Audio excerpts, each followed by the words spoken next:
Chance, I want to shift topics a little bit and get into the selection process of hiring a new MSP and sort of what you evaluated in that process, how you managed that process. I remember one of my favorite books from back in the day, 7 Habits of Highly Effective People, Stephen Covey.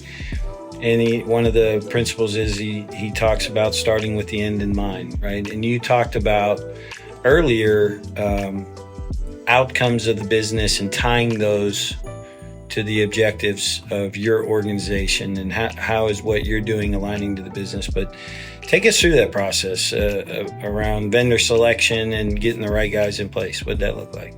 Sure. So with all of my vendors selection, the first thing I do is really replace that vendor term with partner.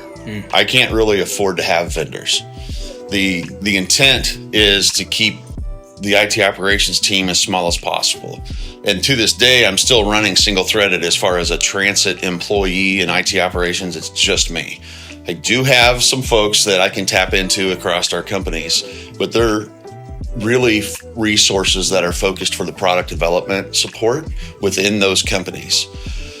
So as I'm going through the process to bring on an the MSP,